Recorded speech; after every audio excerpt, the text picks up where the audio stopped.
Okay. Hi, Matt. Hi, Anastasia. So this is the new thing we're trying. We're recording conversations about money. We're gonna talk about money.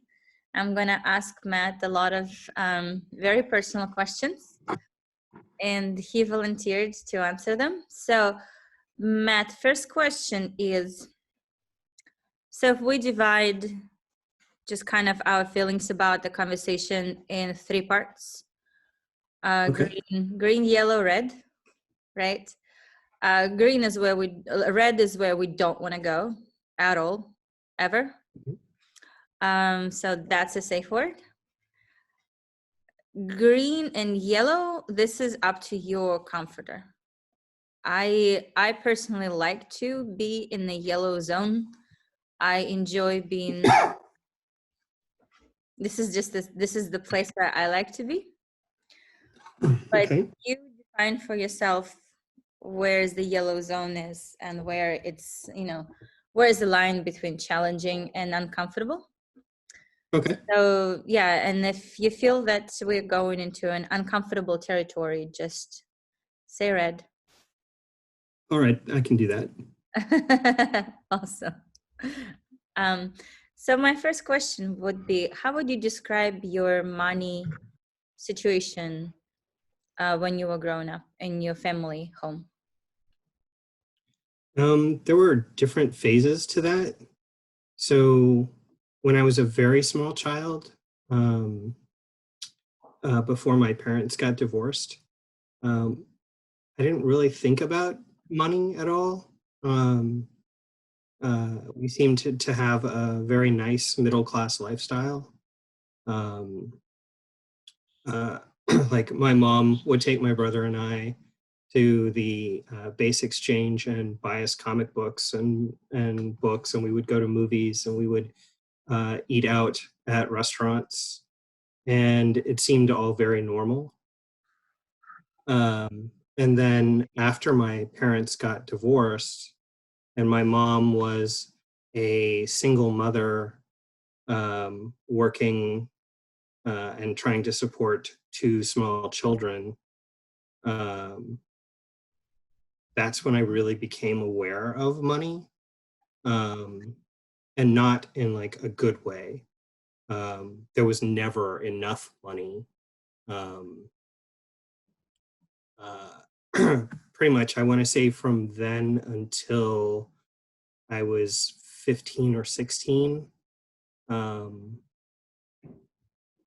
I would say that we were uh, definitely poor, painfully poor, with uh, a lot of attendant stress around money. Like, for example, um, there was one very, there was one several month period where we were so poor that the entire family lived on a single box of a product called Malto uh, for an entire week. And if you've never had Malto, it's one, it's disgusting, and two, it, to this day, anything that looks like it or has the same texture or colors, that makes me violently ill to even just to look at it. During that time, if it weren't for free lunches at school, I don't think my brother and I would have eaten enough to be healthy. And during that time is when all the childhood illusions about things like the Easter Bunny and Santa Claus and all those things which are magical parts of childhood, we learned then that they were your parents and that your parents needed money to make those things happen. And we just didn't have any. So it got better as I got older, as my mom's employment opportunities got better.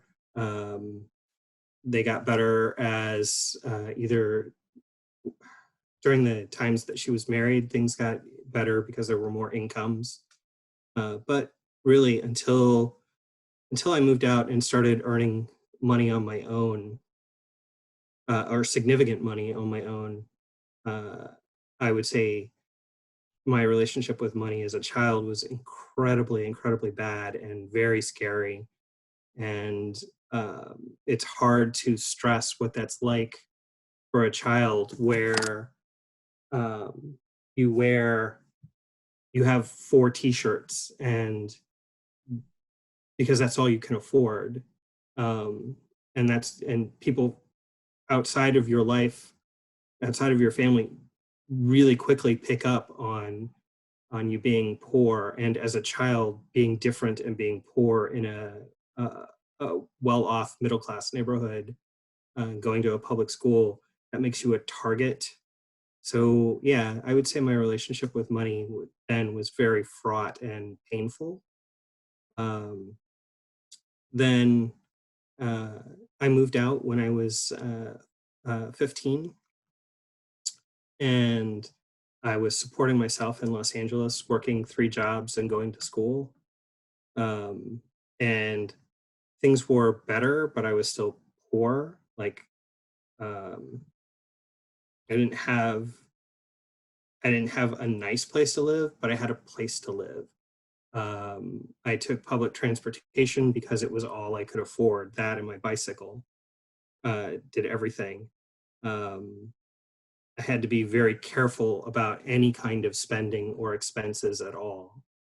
And it wasn't until I was in my middle 20s where um, finally my skill sets and uh, professional capabilities were good enough that I started making a significantly better living. And even then, there were times where I was really well off and I was doing great and I had lots of money. And then there were times where things were bad, or I had made some horrible mistakes and had no money. Um, so I've had like lots of different relationships to money. And uh, I would say currently I have a pretty decent relationship with money. I I'm an old educated white guy, and in an area where those people are in demand doing technology work, and my skill sets are highly valuable and prized, so I do okay. Sorry about that outside noise. Um, but unlike, like, I don't think anybody who's uh, an employed or freelance or other working American has an exactly comfortable relationship with money. Um, I have one that's, I would say now, um, a heavily armed peace, where uh, I'm maybe 1 or 2 mistakes away from things being very bad. Um, but I'm also not terrified all the time. And I find myself in a position to help other people. So because of my past experiences that way, So, I like to spread it around. Okay. so uh, basically from what you're earning, what percentage of what you're earning right now goes to your overhead? I would say about 40%, with occasional peaks for larger things like because of past experiences with money, where I would suddenly not have some and have expenses, recurring expenses, things like car insurance or whatever. I tend to buy those in advance or in bulk, like for a whole year at a time. That has 2 effects. One, it saves me a little bit of money. And 2, it means that if I have a 2 or 3 month gap where money is a problem, I don't lose my car insurance. or my health insurance. Give me 1 second. Leo. Okay. Never mind. So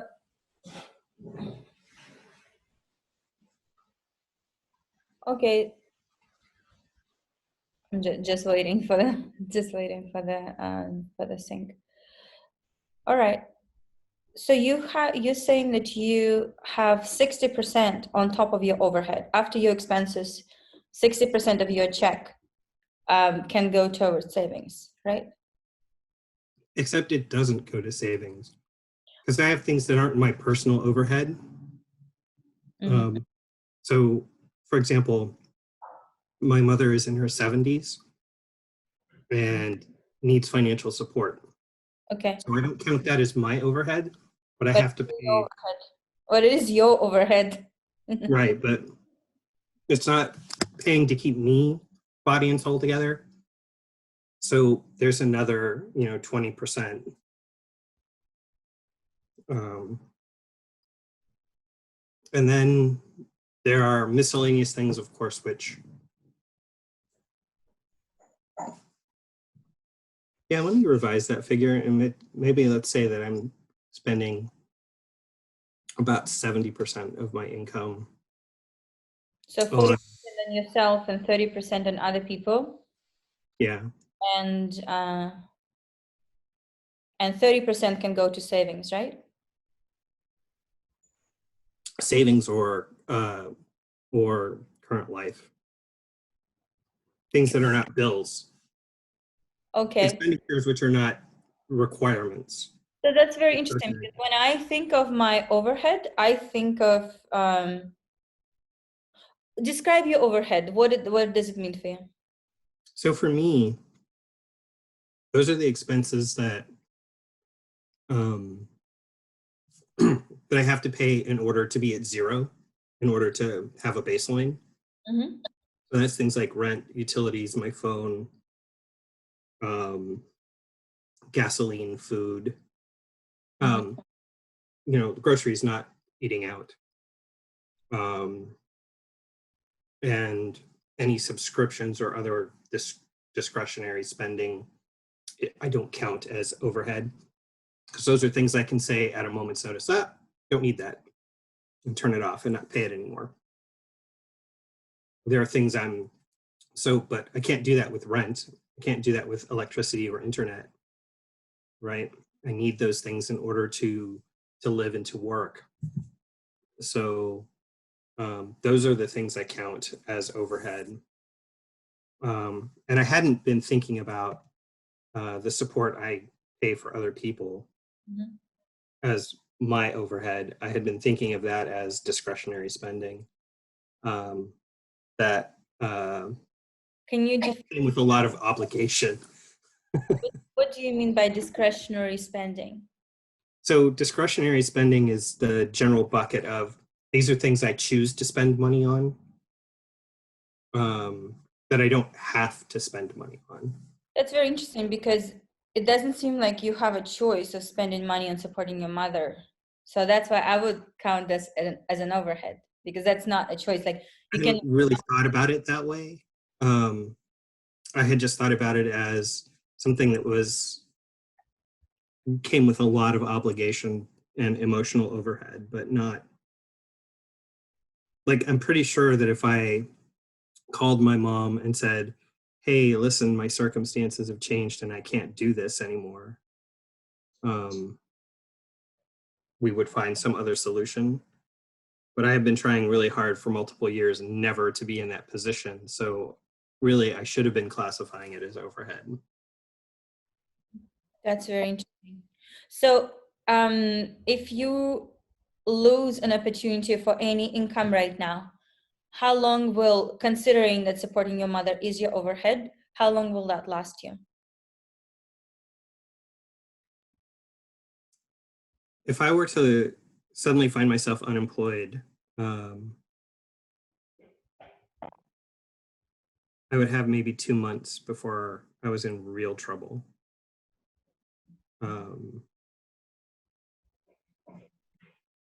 I mean, real trouble.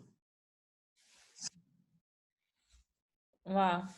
And Now, that and then it's because you recently had a series of events basically that drained your savings from what I understand, right? yeah, completely. I had spent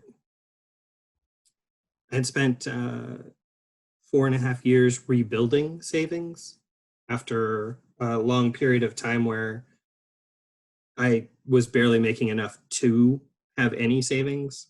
Um, and then I started working finally at um, positions and kinds of work that paid what I was worth.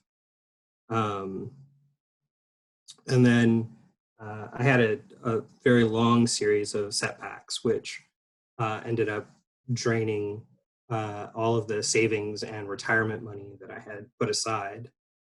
Um, and I might be able to go a little longer than 2 months, but I would again have to drain everything um, and pay penalties to pull money out of long-term investment vehicles that I've set up because I really only have maybe 20 years of working lifetime left.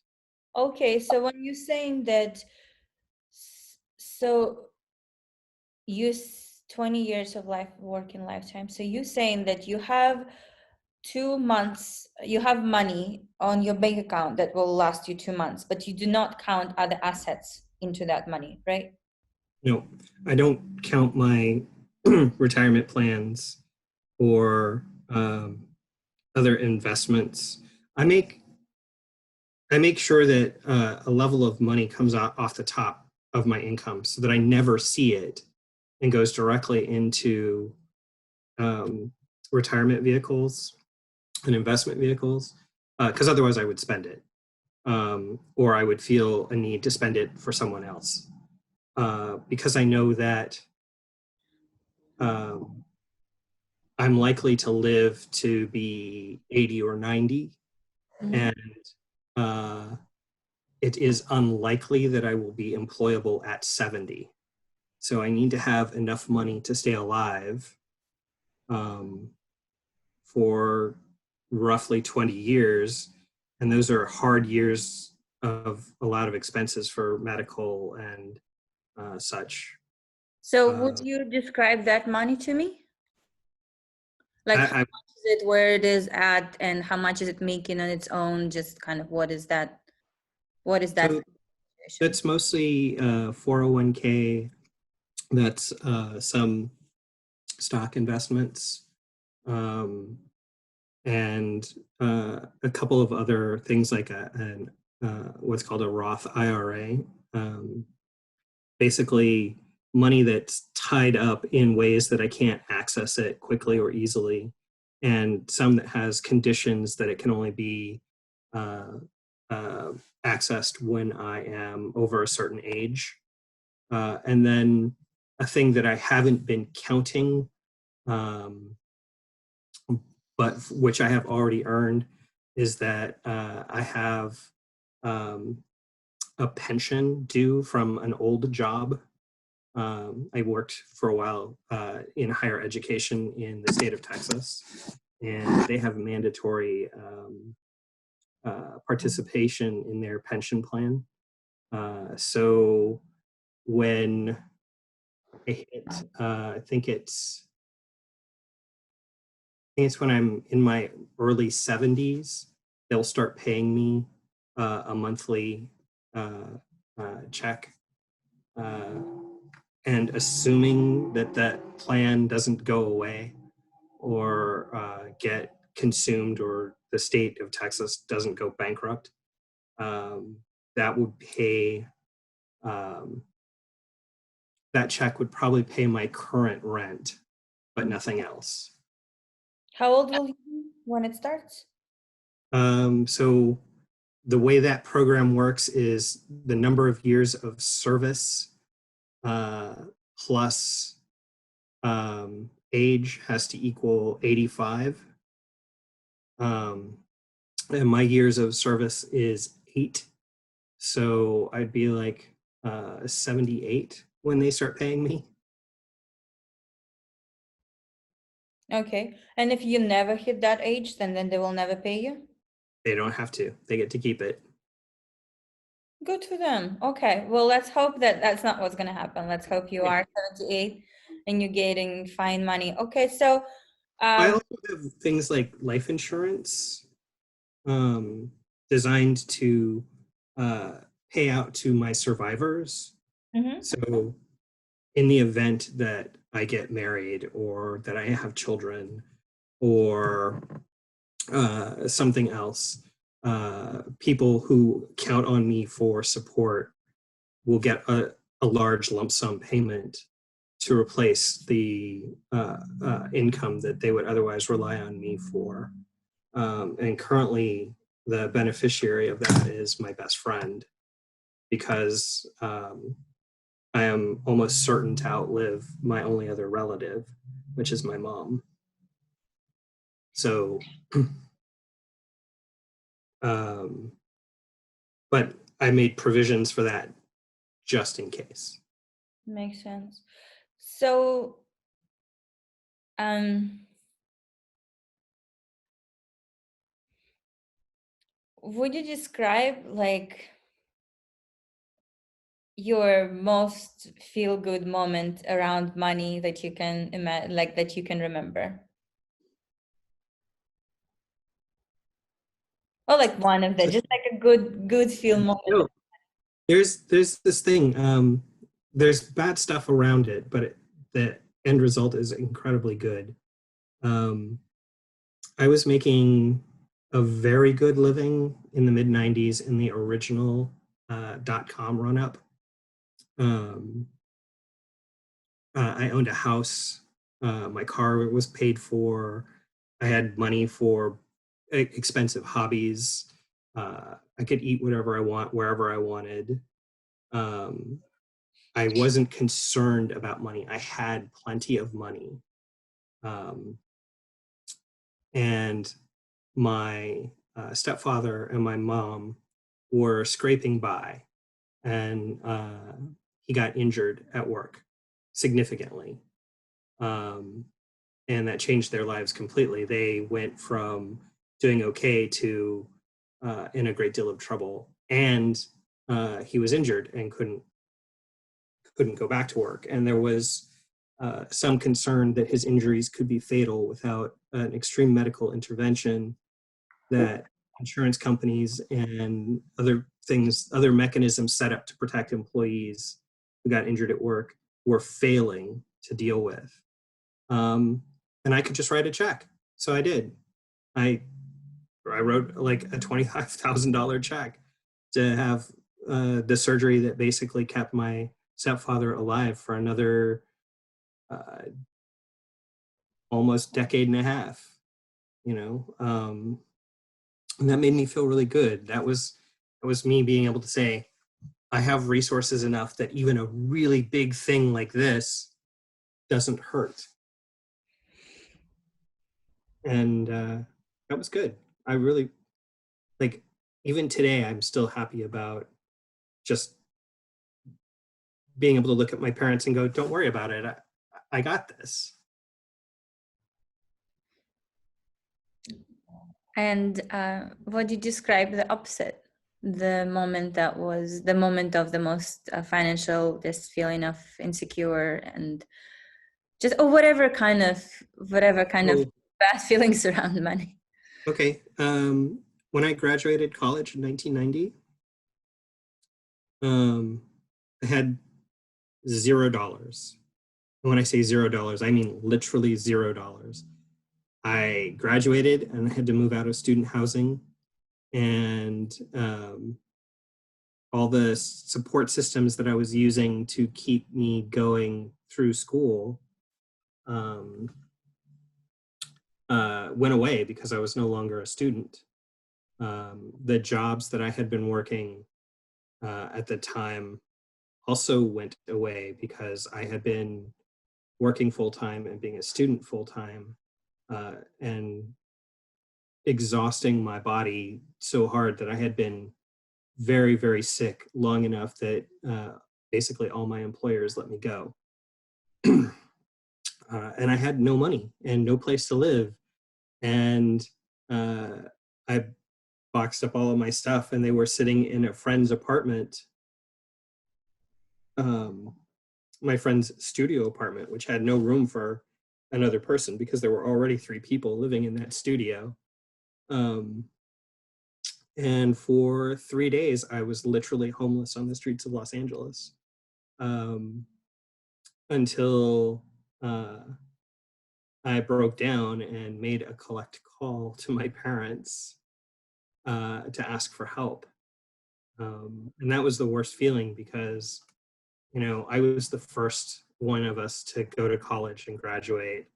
And here I was, I couldn't even find a place to take a shower. Um, I I didn't sleep for those 3 days because there was nowhere to sleep.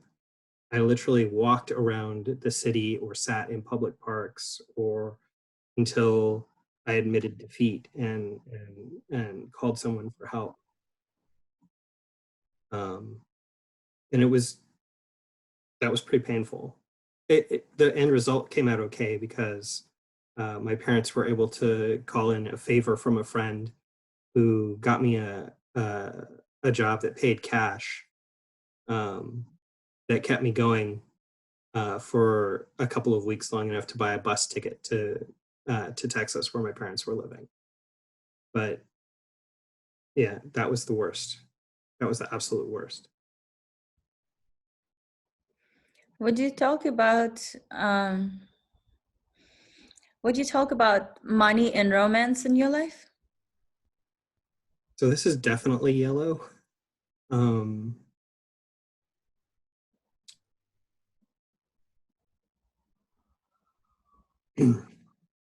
it's hard to disentangle money from emotions, because money has played a very emotional role in my life. And I'm pretty sure it does for everyone else too, even if they don't talk about it. Um, uh, and there's always, like, for most of my romantic relationships, money didn't seem to be an integral part or even a relevant part of the relationship. Um, Everybody in those relationships was more or less in the same position I was, scrabbling to get by. Um, so later, um, in the early in 2000, I was retired because I had made an enormous amount of money and I thought I would never have to work again. Um, I had just gotten out of an 8.5 year long relationship that was not good for either of the people involved. Um, and I was sort of at loose ends, and I met somebody that I really liked. Uh, and their position was not the same as mine. I had lots of money and they did not. Um, and um, at first, I didn't see that as an issue or a problem because I had lots of money and I didn't care. I was happy to, you know, help them get whatever they needed or whatever they wanted. Um, Over the course of the next couple of years, that relationship became pretty toxic.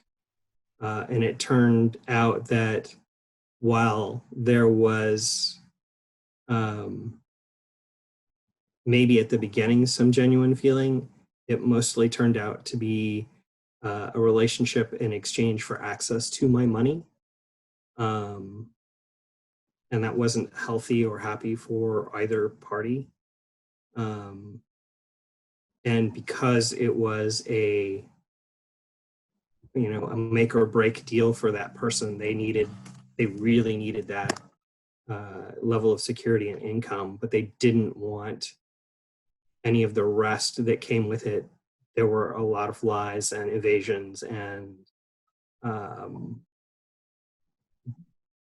hurtful things that happened in order for them to continue to access money. And that left a lot of damage later. So it's been 15, 16 years since that relationship ended. And I still worry that I still have insecurities around emotions and money. Especially if the economic circumstances of whoever I'm romantically interested in is significantly different than my own. But in tap dancing around is sometimes I worry that my only point of attraction for potential partners is that I have resources they don't. Is that they can use me for money. And that's hard. That's not a healthy mental space. And it makes me overthink things a lot. And it makes me worried all the time. And it's only recently that I think that I've been able to operate with a degree of separation between emotion and money that for a long time I could not, or that I was afraid I could not.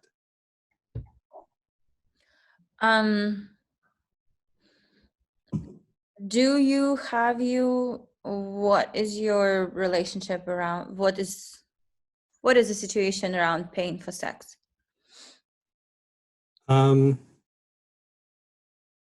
This is not a thing I'm comfortable talking about in public. Okay, thank you. So what I wanted to the reason I'm asking about this after what you described is, I guess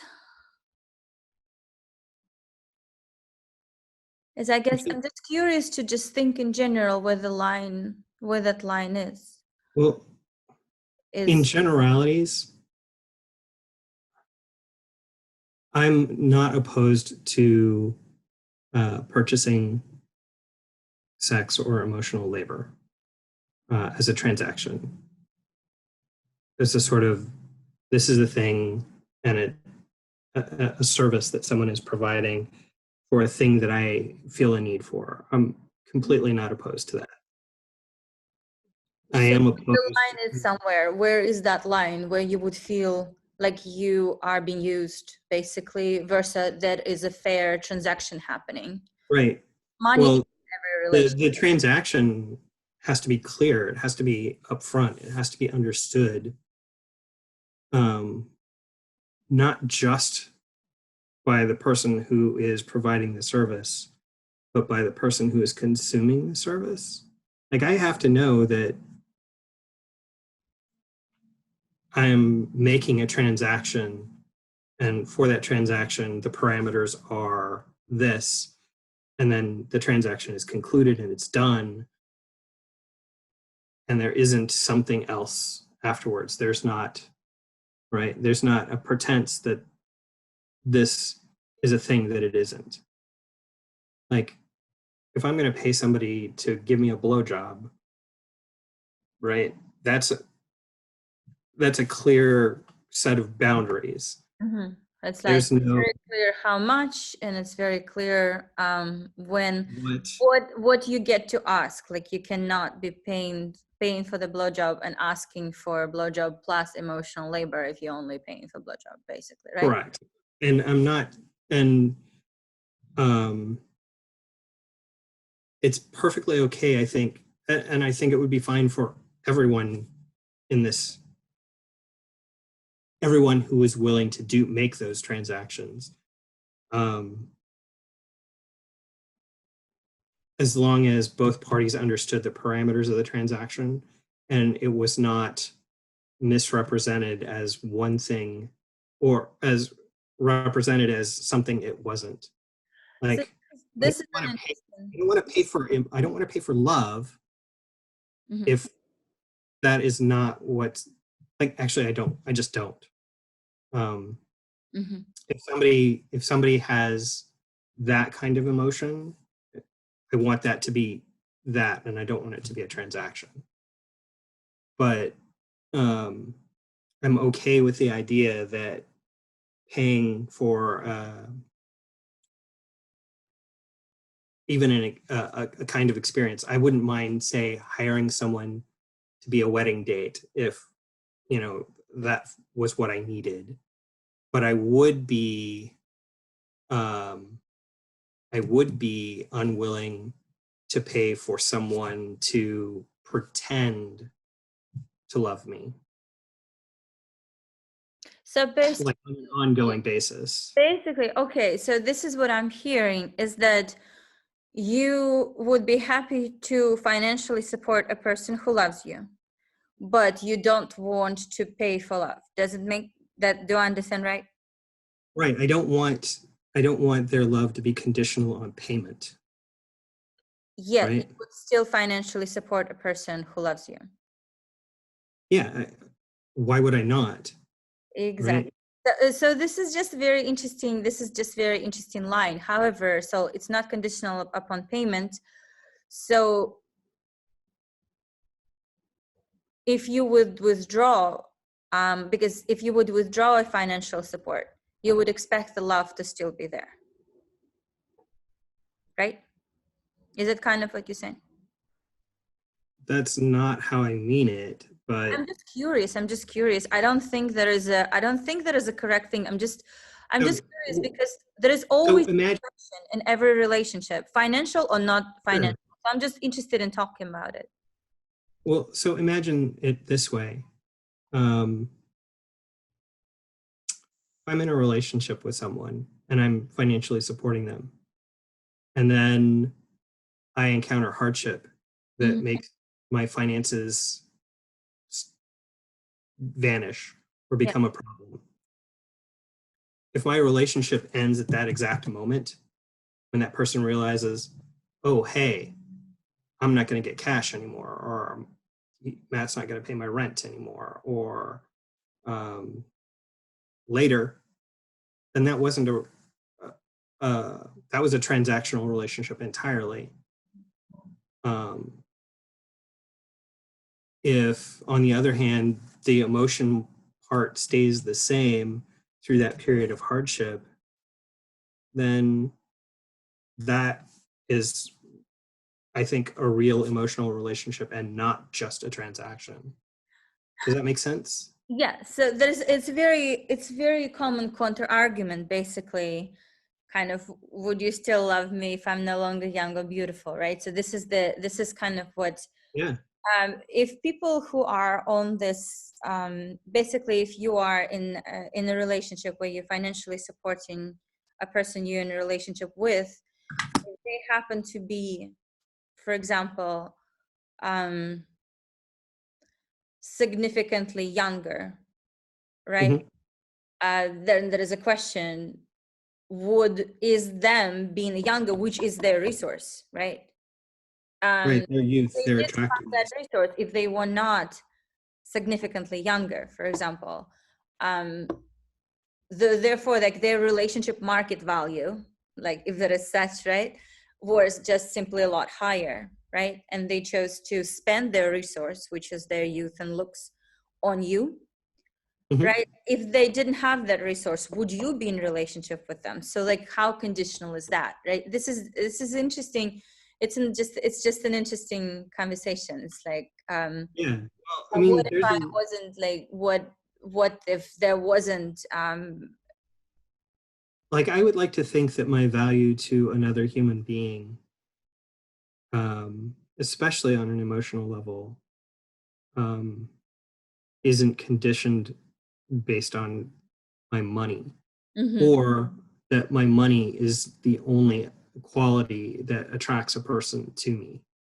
I don't think Like, that ever happens. I don't think that's ever happened. but I think it does, because I went through it and it turned out that the entire relationship was based only and solely on the fact that I had money. And um, there was there was no emotional truth to any of the rest of it. Okay. Okay. And you know that because they just withdrew when you were not able to provide financial support? They made extreme efforts to provide just enough emotion to keep me on hook, Mm-hmm. but it was here.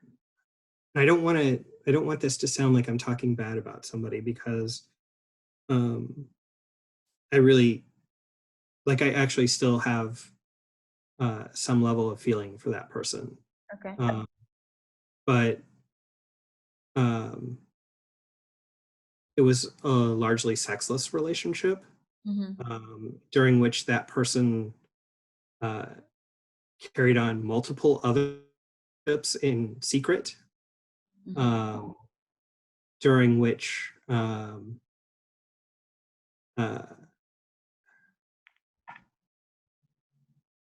uh, so an example is they were on some of my credit cards, so they had credit cards linked to my credit account, Mm-hmm. and I made a very large purchase on one, um, which used up the balance on that account, and I hadn't paid it off yet. And they tried to use it uh, to do something, and it got declined. And they were furious, absolutely furious.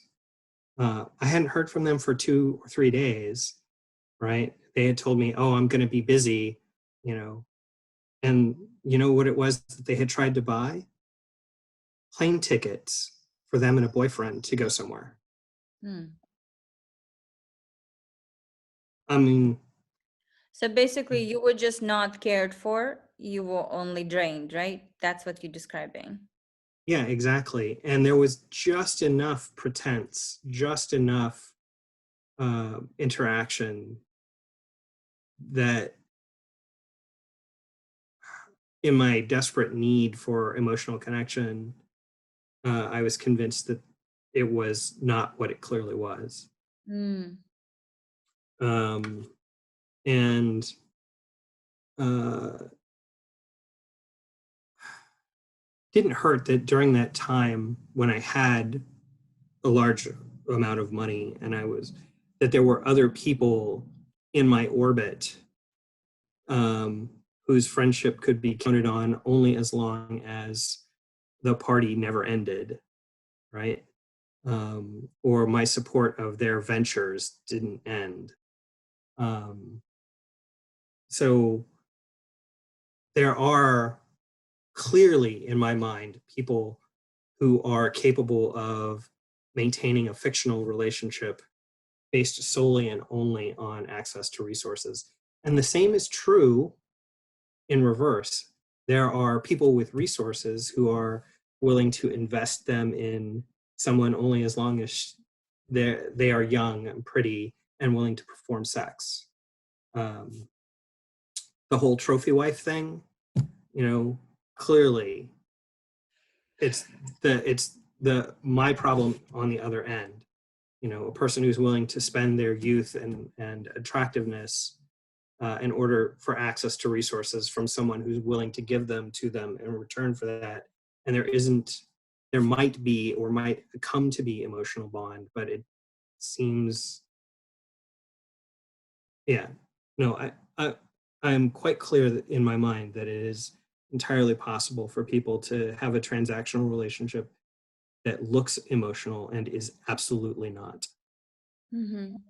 Well, a trophy wife is not just sex. Trophy wife is a social status. Yeah, it is, but it's the same problem, but it's for the other person, right? So for the attractive younger woman in this case, um, her value is to the man paying for everything, is that she's young, she's pretty, and she makes him look good because she's young and pretty, right? Um, and clear. So in that case, it's the would you still love me if I wasn't pretty or if I was not young, right? Instead of would you still love me if I was broke, right? So It's interesting. The transaction, I'm just really interested about transactions in relationship, not only financial transactions, but just transactions of energy, bandwidth, you know, favors. It's sure. because there always has to be certain balance, right? There is a very obvious things why people get together, which is to be around each other and to talk, right? Just to give each to keep each other company, right? So there is keeping each other company, and then while we get closer, there is also conducting a life, surviving, building something. So while building something, different people bring different things to a table. And I guess the reason is I'm asking is that historically things that woman brings to a table are normally valued very little in the financial value. Just well, things like caregiving, emotional labor, child raising, childbearing are just valued very little. Sex is valued very high up until the certain age, right? So sex by young women is valued very high, and Yeah, yeah, it's very true. but this yeah, but the keeping the house together, managing the house, raising children, educating children, and providing emotional labor for the spouses who don't really have friends, other forms of emotional support, and do not have therapists very often. So they're putting all of that emotional stuff Correct. on their partners, but that's normally is not financially valued. So that is all seemed like she's bringing very little to the table. I think it's changing, but that's just the general landscape. So that's kind of why I'm asking, because there is so much transaction in every relationship, but only certain parts of a transaction in a relationship like is on the tip of the iceberg that is obvious, and that's usually is what men bring to the table, which is money. And I guess in many ways, Money and social position are usually what men bring. money and social position, like, yeah, because being married is the social status. I think it's changing, but it's not, Yeah. it has not changed. It's Well, not different yet, but it is like changing.